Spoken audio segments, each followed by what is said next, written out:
ini data yang akan kita coba analisis. Jadi ini data dukungan psikologi.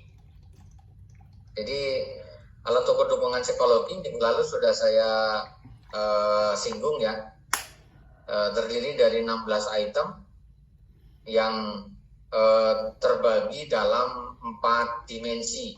Dimensi 1 adalah pengakuan, dimensi 1 keterikatan, dimensi 2 adalah pengakuan, dimensi 3 adalah hubungan, dan dimensi 4 adalah bimbingan.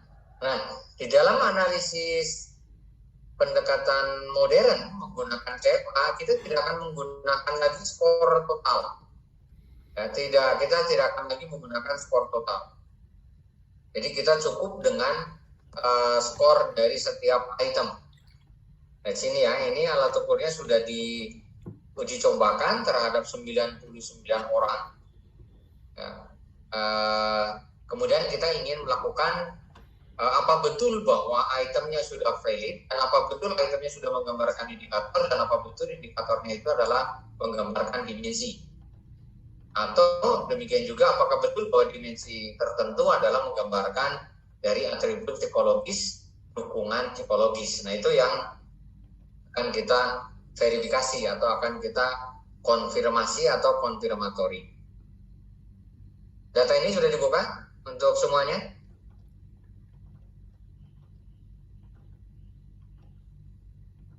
Sudah, Pak. Baik, kalau sudah, kemudian ini data dukungan psikologis. Jadi sebelum kita melakukan analisis alat ukur dengan menggunakan Lisrel itu agak lumayan rumit lah. Nah, langkah yang pertama, Lisrel itu dia tidak bisa jadi tidak cocok untuk data Excel yang Word-nya itu adalah 2010. Jadi Lisrel itu masih bisa beradaptasi kalau Excel-nya itu atau Microsoft Word-nya itu atau Microsoft Excel-nya itu adalah tahun 2003 sampai turun 97. Jadi kalau Word yang Excel yang kita punya, data di Excel yang kita punya adalah tahun 2007, maka diturunkan. Nah, langkah untuk menurunkannya, silakan diikuti saja langsung ya. Kalau sudah dibuka, silakan diikuti. Jadi data Excel yang saya punya ini adalah misalnya data tahun Excel yang saya punya adalah versi tahun 2010, maka tidak akan bisa masuk ke Lisrel. Nah, oleh karena itu perlu saya turunkan ya spesifikasinya. Nah, cara menurunkannya silakan klik file. Sudah?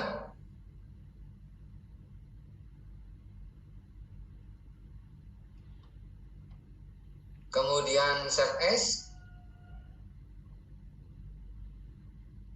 Datanya mau disimpan di mana? Untuk memudahkan di dokumen saja dulu. Dokumen, nama filenya masih sama, dukungan psikologis. Nah,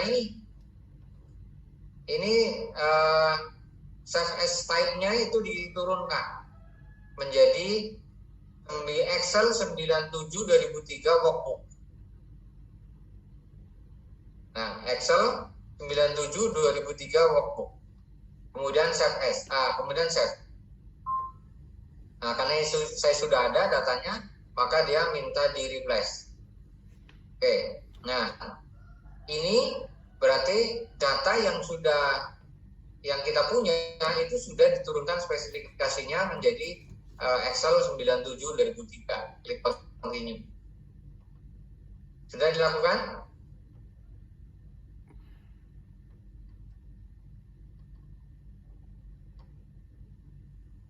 Sudah, Pak. Sudah, baik. Kalau sudah, data ini kita close. Ya, akan kita impor. Nah, data ini akan kita impor ke Lisrel. Saya keluarkan dulu. Nah, sekarang silakan buka program Lisrelnya.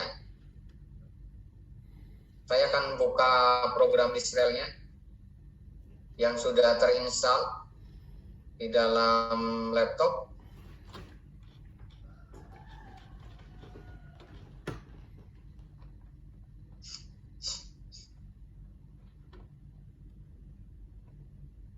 Baik, nah ini Lisrael yang sudah saya buka.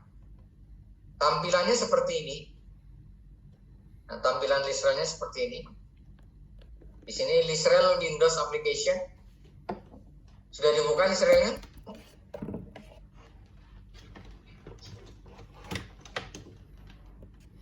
Sudah, Pak. Sudah.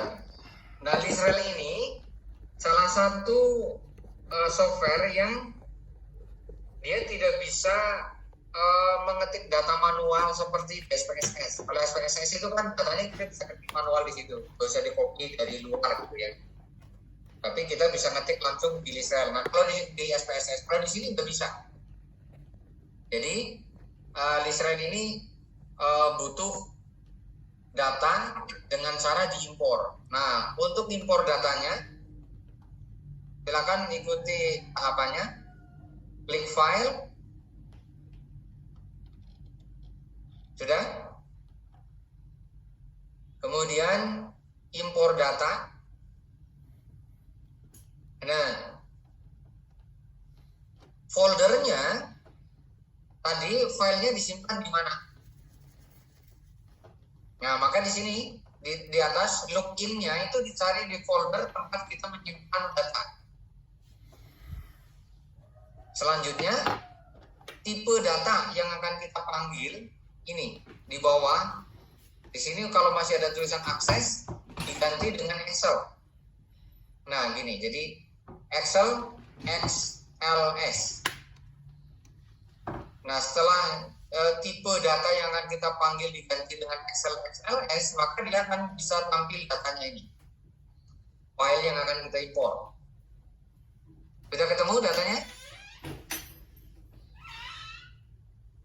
Sudah, Pak. Oke, jika sudah ketemu, silakan diklik datanya seperti ini. Kemudian open seperti ini. Nah, kemudian data ini nanti akan disimpan. Nama filenya di Lisrael, nama filenya apa? Sama aja tulisannya, dukungan psikologis. Nah, gitu. Samain aja.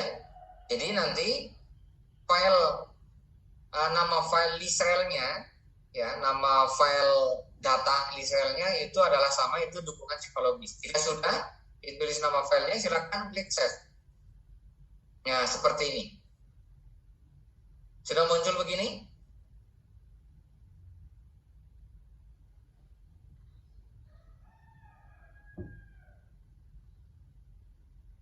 Tidak? Sudah, Pak. Oke. Nah, ini data yang di Excel sudah kita simpan, sudah kita impor dan sudah kita simpan di Lisrael. Nah, ini udah langsung keluar di atas. Lisrael Windows Application. Kemudian datanya adalah dukungan psikologis PSF. Nah, ini ya. Jadi jenis datanya, jenis tipe filenya nanti tipenya PSF. Kalau Excel kan tipe filenya itu XLS, kalau ini PSF. Nah, langkah berikutnya untuk proses analisis item. Nah, silakan klik. Berikutnya adalah klik file. Kemudian sudah klik file, klik new. Nah, setelah diklik new maka muncul seperti ini. Nah, kemudian pilih Simplis Project. Sudah diklik Simplis Project?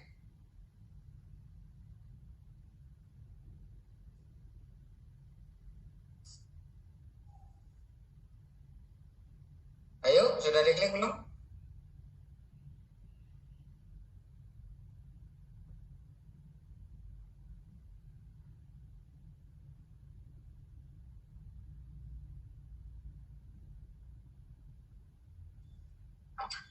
Sudah diikuti? Sudah, Pak. Pastikan yang lain semua mengikuti ya. Ini susah ininya. Kalau terlewat satu nanti balik lagi dari nol. Dan susah untuk nggak bisa di tengah jalan. Tapi harus balik lagi dari nol lagi. Ayo yang lain sudah? Sudah, Pak. Oke, jika sudah diklik checklist project, kemudian klik OK. Nah, maka akan muncul dialog seperti ini. Nah, ini juga minta diberi nama filenya. Jadi nanti hasil analisisnya itu nama filenya apa? Nah, atau hasil proyeknya namanya apa? Samain aja. Dukungan ekologis. Kemudian berikutnya save. Oke, nah muncul tabel dialog seperti ini. Sudah muncul begini?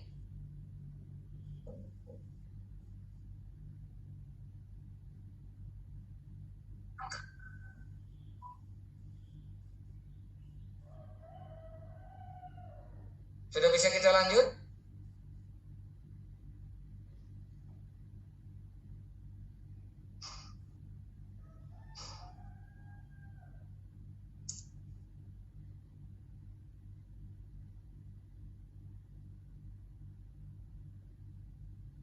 Sudah bisa dilanjut? Bisa, Pak. Oke, jika sudah, silakan sekarang langkah berikutnya adalah klik setup. Seperti ini. Kemudian pilih title and comment. Seperti ini. Kemudian title-nya sama, yaitu dukungan ekologis.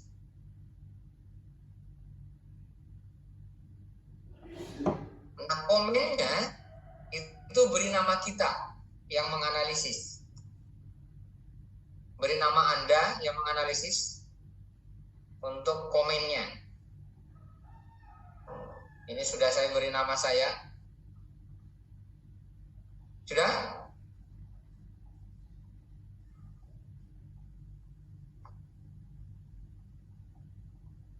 Sudah, Pak. Baik, kalau sudah kita lanjut klik next. Nah, maka muncul tabel dialog seperti ini, lanjutkan lagi, next lagi. Nah, di sini sudah sampai ke sini?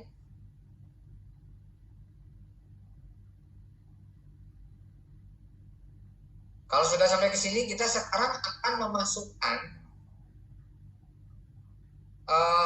data item ke dalam tabel dialog ini untuk dianalisis. Caranya, silakan klik add atau read variable, diklik seperti ini. Nah, ketika diklik add atau read variable, maka muncul tabel dialog ini. Nah, ini read from filenya itu diganti, yang tadinya list-rel system file diganti dengan prelist system file. Nah, seperti ini. Jadi yang tadinya adalah list-rel system file sekarang diganti dengan prelist system file.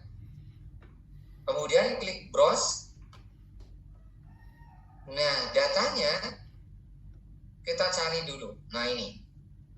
Datanya yang mana yang mau diambil itu ini, data dukungan psikologis. Kemudian setelah diklik, kemudian open. Kemudian terakhir OK. Nah, ini datanya masuk. Jadi item 1, 2 dan seterusnya sampai item 16 ini sudah masuk datanya. Ini item yang akan kita analisis. Sudah?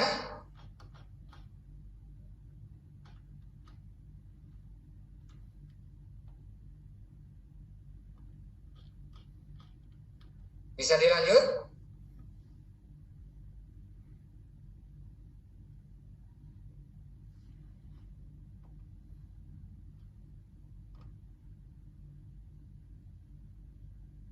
Bisa lanjut?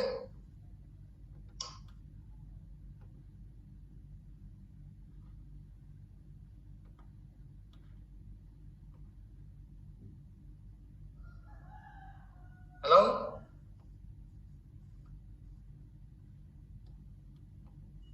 Bisa Bapak. Baik, kalau sudah bisa lanjut, nah sekarang itemnya sudah masuk. Nah sekarang yang akan kita masukkan itu adalah dimensi dan nama atribut psikologisnya. Nah untuk dimensi akan kita masukkan ke kolom laten variabel. Caranya add laten variabel, klik di sini. Nah, klik ini. Dimensi pertama apa kemarin? Dari dukungan psikologis. Dimensi pertama adalah keterikatan. Tulis saja ket. Nah, setelah ditulis ket, kemudian klik OK. Nah, dimensi ket sudah masuk. Lanjutkan lagi. Add laten variabel lagi. Tulis lagi, dimensi kedua adalah pengakuan, peng.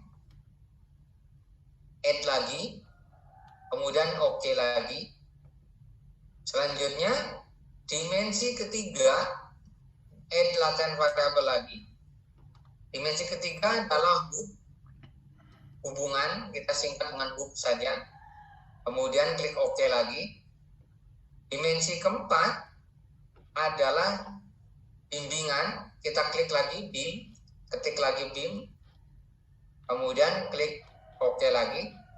Dan yang terakhir, nama atribut psikologisnya. Jadi dimensinya, dimensi 1 dimensi 2 peng, dimensi 3 hub, dimensi 4 adalah BIM. Yang terakhir adalah atribut psikologisnya. Klik lagi, add laten variabel lagi. Nah, atribut psikologisnya, kalau ditulis dukungan psikologis itu terlalu panjang. Kita singkat saja menjadi DP.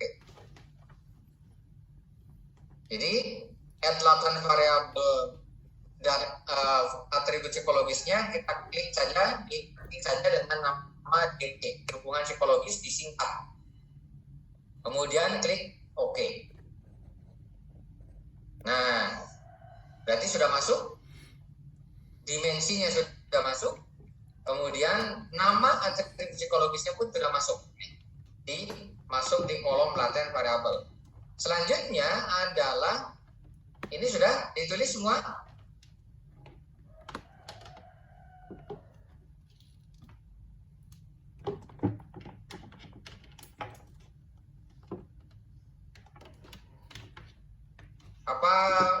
Apa namanya? Variabel latennya sudah dimasuki?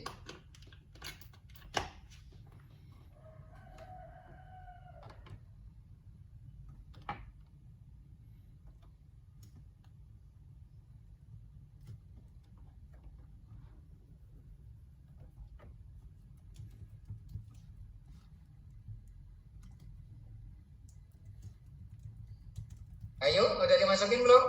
Kita lanjut. Sudah Bapak. Baik, kalau sudah, sekarang kita lanjut. Nah, jika sudah, lanjutnya adalah klik next. Udah diklik next, maka muncul tabel dialog seperti ini. Dan yang terakhir adalah klik OK.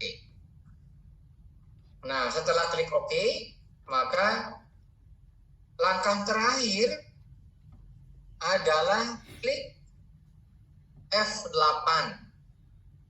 Jika di tulisan F8-nya ada tulisan FN, maka berarti dipencet atau ditekan FN, kemudian diklik F8. Kalau di laptop saya, di F8-nya itu ada tulisan FN. Maka FN-nya saya pencet, kemudian berikutnya adalah F8-nya saya tekan. Nah, maka muncul seperti ini.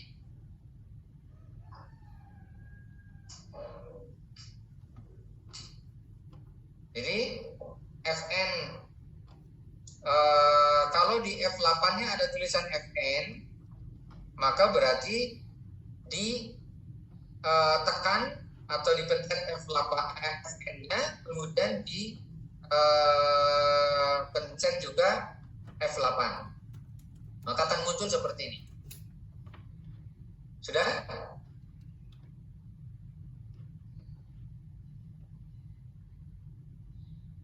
Sudah keluar ini?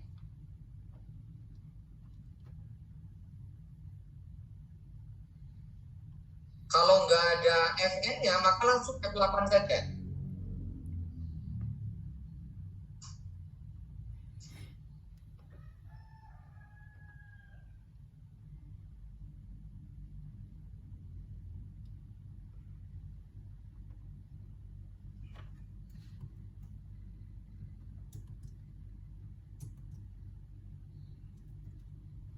Sudah bisa lanjut?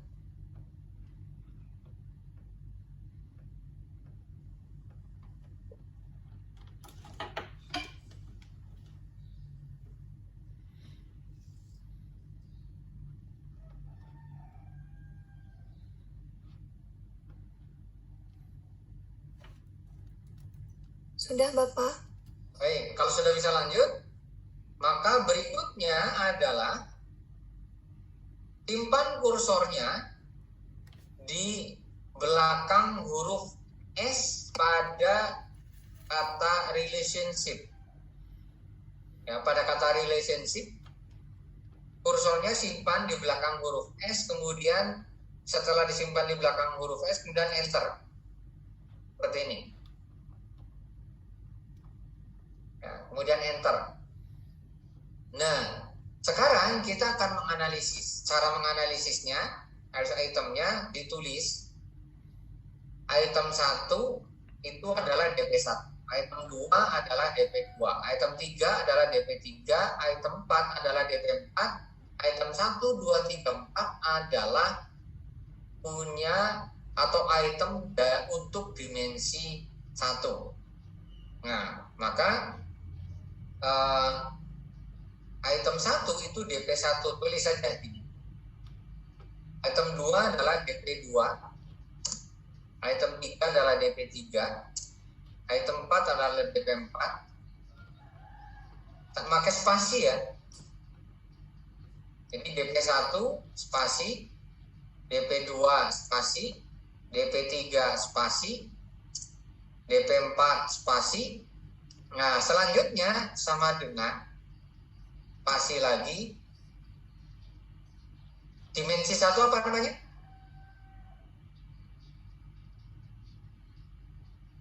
Dimensi. Oke, cut. Nah, berarti DP1, DP2, DP3, DP4 sama dengan enter lagi. Sekarang DP5 spasi, DP6 spasi, DP7 spasi, DP8 spasi sama dengan peng.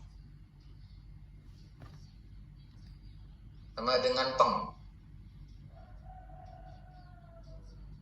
Pastikan semua hurufnya adalah sama menggunakan huruf besar. Karena di tulisan itemnya tadi DP1 sampai DP16 itu adalah semuanya huruf kapital. Kemudian dimensinya juga huruf kapital. Nggak bisa pakai kalau kapital tapi ditulisnya pakai huruf C, itu nggak bisa. Lanjut. Berarti DP9 spasi DP10 spasi DP11 spasi DP12 spasi sama dengan spasi hub. Enter lagi, tulis lagi DP13 spasi DP14 spasi DP15 spasi DP16 spasi sama dengan spasi BIM. Oke, berarti item dan dimensinya sudah kita tulis. Nah, sekarang dimensi dengan DP1, DP2, DP3, DP4 punya hubungan dengan cut. Karena DP1, 2, 3, 4 adalah itemnya cut.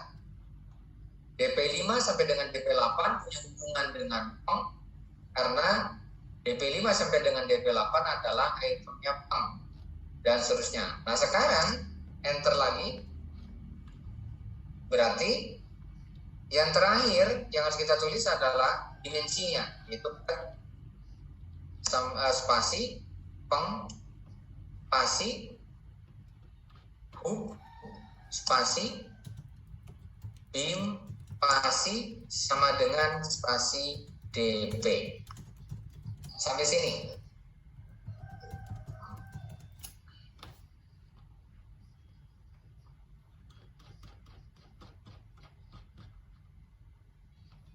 Sudah selesai? Semua? Ini udah ditulis?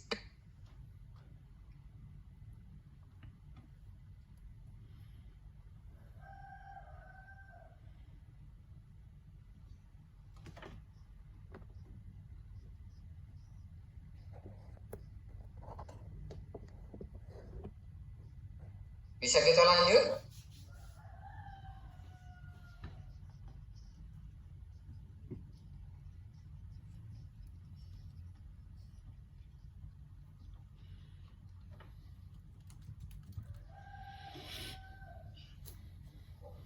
Bisa, Bapak. Baik, kalau sudah bisa, nah untuk melihat hasil analisis, jadi item 1 nilainya berapa, nilai apa namanya. Nah, kalau di dalam analisis internal konsistensi itu disebut hasilnya adalah nilai R. Kalau di sini nanti hasil analisisnya adalah nilai FL, nilai faktor loading. Penyebutannya nilai FL, nilai faktor loading. Caranya untuk perolehnya adalah klik gambar orang yang lari ini. Di atas yang ada gambar orang yang lari ini, ada tulisan, kalau ditempelkan kursornya maka ada tulisan run Israel. Maka silakan diklik. Nah, ketika diklik maka dia akan menghasilkan begini. Ini hasilnya.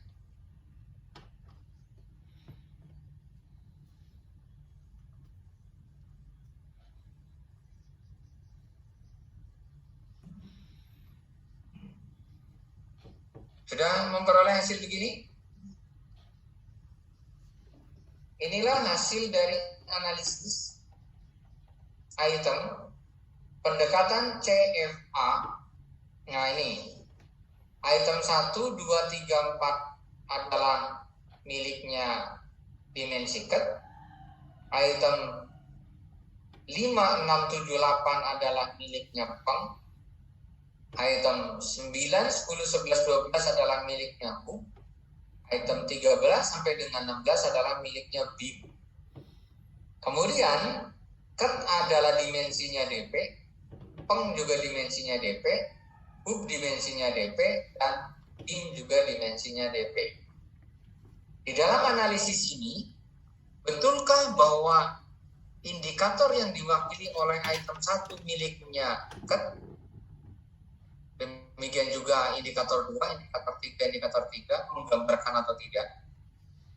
Nah, ini yang ada di sebelah nilai yang paling luar, ini namanya nilai error.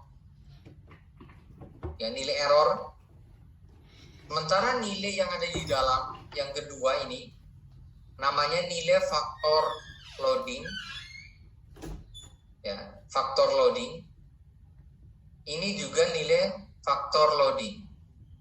Yang akan kita pakai itu nilai faktor loading dari dimensi ke indikator atau dimensi ke item. Itu yang akan kita pakai, nilai faktor loadingnya. Item 1 nilai faktor loadingnya berapa? Item 2 nilai faktor loadingnya berapa? Item 3 nilai faktor loadingnya berapa? Saya coba naikkan sedikit. Nah, ini ya.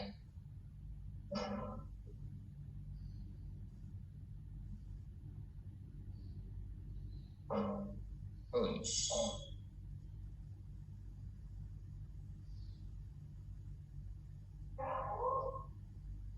Nah, sekali lagi, ini yang di luar, ini adalah nilai error, dan ini adalah nilai faktor loading yang ada di tengah. Ini juga nilai faktor loading. Dalam analisis item, nilai faktor loading yang kita pakai adalah nilai faktor loading dari dimensi ke item. Nah, kemudian nilai faktor loading yang kita pakai adalah yang nilainya adalah terstandar. Maka untuk memperoleh nilai terstandar, silakan diklik saja di sini.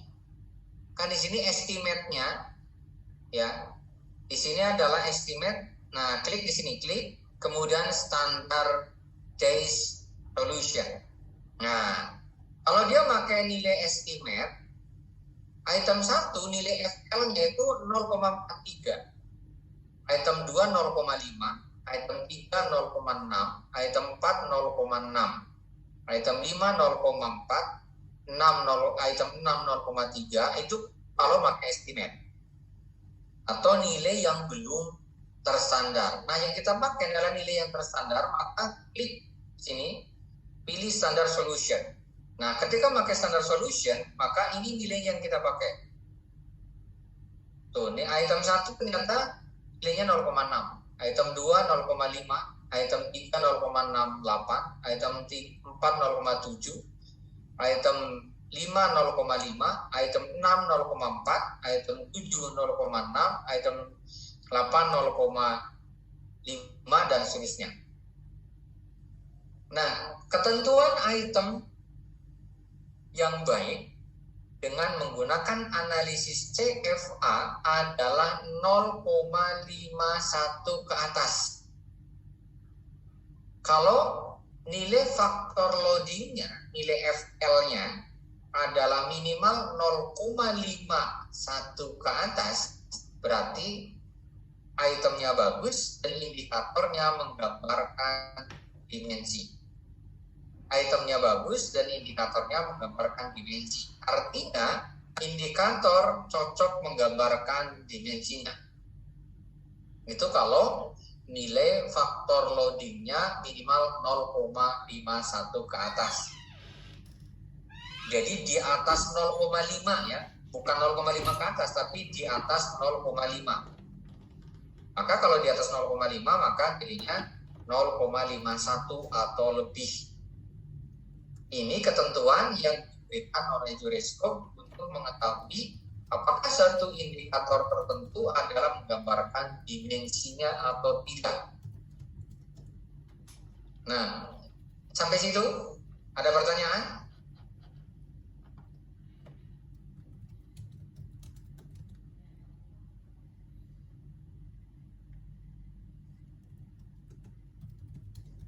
Pak, mau nanya. Ya. Kalau nilai error buat apa? Nilai error itu nanti digunakan untuk menghitung reliabilitas. Jadi untuk analisis item, nilai errornya itu belum akan digunakan. Nah, cara menghitung nilai error itu bagaimana? Cara menghitung nilai error itu caranya adalah 1 dikurangi faktor loading yang dikuadratkan. Kita coba.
Sudah ada yang nyoba nilai, jadi untuk mengetahui ini nilai error yang 0,5, semakin ini ya.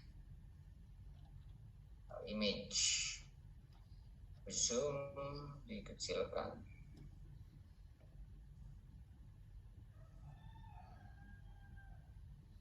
Yang nilai errornya itu adalah 0,57, itu adalah cara hitungnya 1 dikurangi 0,66 dikuadratkan, benar nggak? 0,66 dikuadratkan untuk mengurangi 1, benar nggak?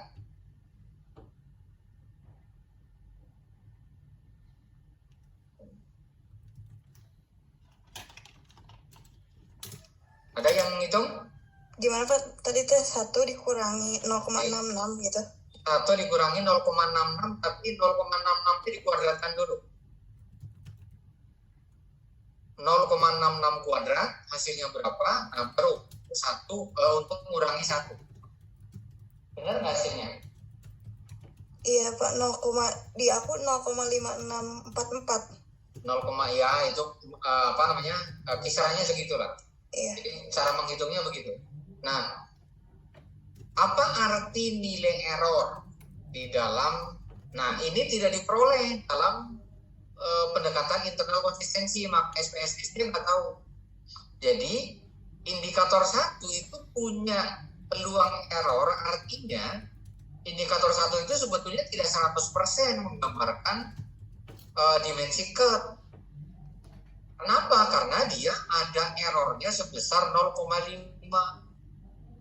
Jadi sebetulnya indikator 1 akurasi dalam menggambarkan curve itu hanya sebesar 50% juga. Itulah kehebatan dari analisis menggunakan CFA. Jadi ternyata indikator 1 itu punya peran dalam membentuk cut itu sebesar 50%. Indikator 2 berapa? Lebih kecil lagi. Dia cuma 30%. Indikator berikutnya berapa? 50 lagi. Indikator terakhir berapa? 50 lagi. Nah, tapi yang dilihat itu tidak hanya berapa perannya. Walaupun perannya hanya 30%, kayak indikator 2, ini yang BP2, dia perannya kan cuma 30% sebetulnya dalam bentuk. Tapi faktor loadingnya adalah dia di atas 0,5.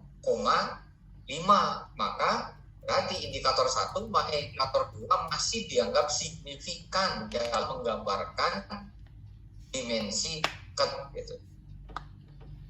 Bisa dipahami sampai situ?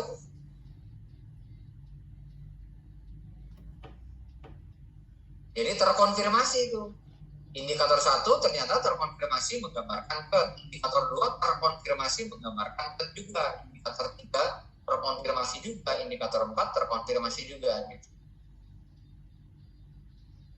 Terkonfirmasi benar. Nah, mana yang tidak? Yaitu indikator 6. Coba dicek indikator 6. Dia tidak terkonfirmasi menggambarkan kenapa? Karena dia cuma 0,4 di bawah ketentuan minimum. Perannya dia berapa persen? Sebesar berapa persen dia menggambarkan indikator 6?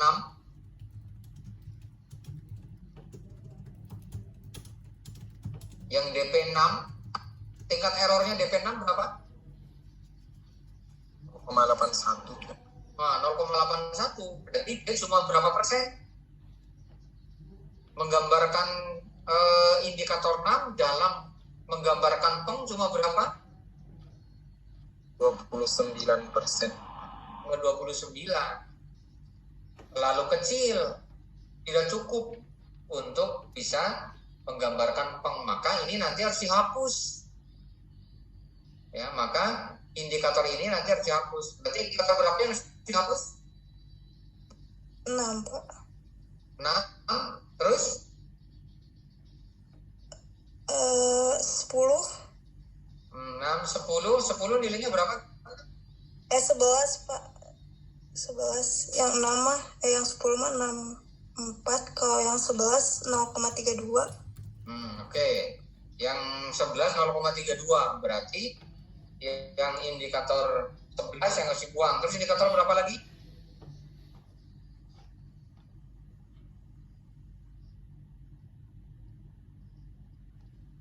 Sudah ya, cuma 2 sepertinya ya. Iya, Pak. Oke. Bentar, saya habis baterai mau chargernya ketinggalan, mau pinjam charger dulu ya.